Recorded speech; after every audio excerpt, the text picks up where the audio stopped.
10 plus skincare mistakes we see in commercials that can ruin our skin. Almost all of us have some beauty products that we use every day, like masks, creams, and scrubs.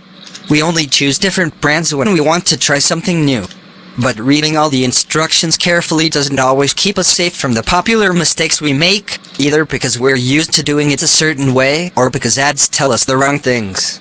We at Brightside are quite amazed at some of the rules that we should follow, especially the one about clay masks, to improve the effectiveness of many beauty products. Under eye patches are advertised as an emergency product to remove the swelling of the skin. Some manufacturers even promise their patches can remove wrinkles. But there are a few rules you should never forget to ensure that the patches are effective and don't harm your skin. Don't take the patches out of the pack with your hands. Very often, women in commercials apply under eye patches with their fingers. But if you put your fingers into the pack, there's a chance you'll infect the essence the patches are soaked in. So it's better to use a special tool to take the patches out. Some manufacturers put the tools into the packs. Don't keep the patches on your face for too long. Manufacturers recommend spending only 15-20 minutes with the patches on. And there's a reason why. When the patches give off all the moisture they have, they will start sucking the moisture out of your skin, which might lead to more wrinkles.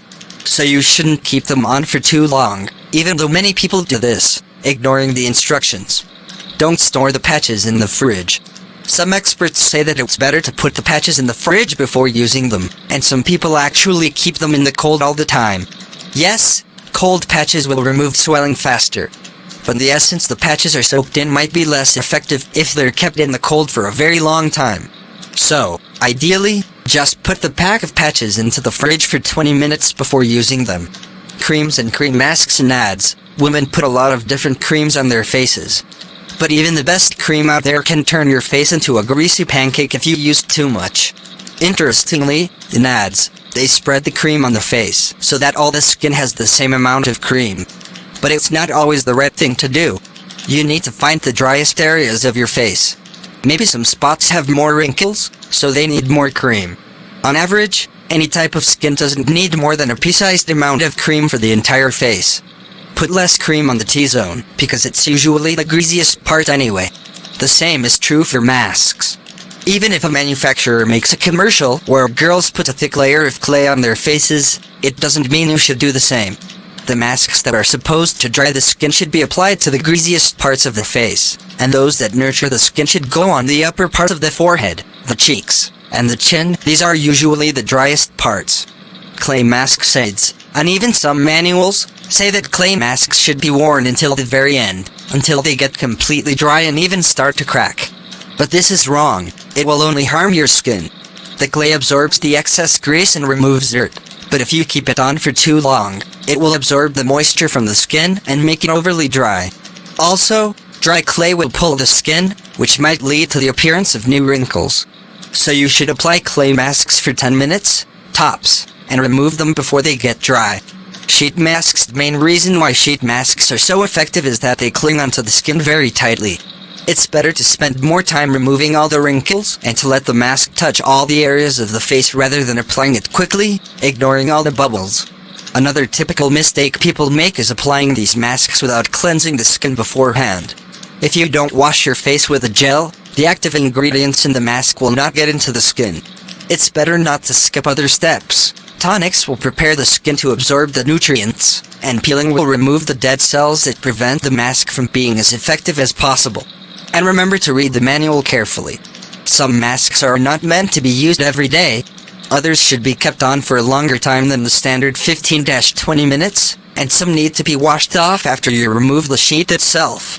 Cleansing scrubs with aggressive particles damage the skin more than actually exfoliate it. To remove the dead cells, it's better to use acid-containing products.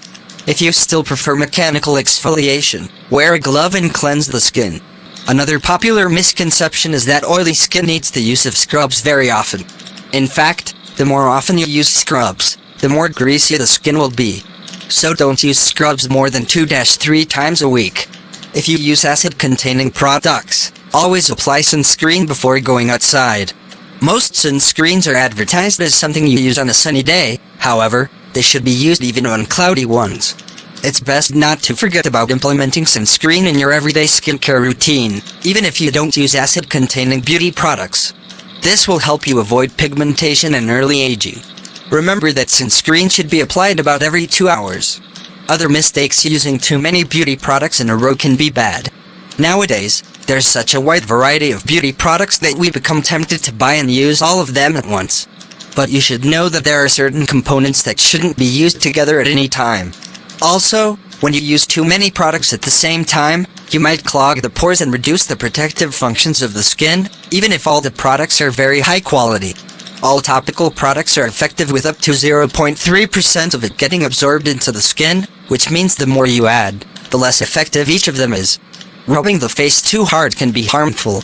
Cotton swabs and even regular towels can stretch the skin if you rub the face too much. The smoother the swabs you use are, the better they are for your skin. If you also use cotton swabs to apply skincare products, it's important to make sure the swab is very wet. It should just slide on the skin without stretching it. Not cleansing well enough can be problematic. If you're used to washing your face with the same motions all the time, there's a chance you aren't cleansing the upper part of your forehead, the area under the chin, and the ears well enough. So pay more attention to these areas. You sleep with your hair down.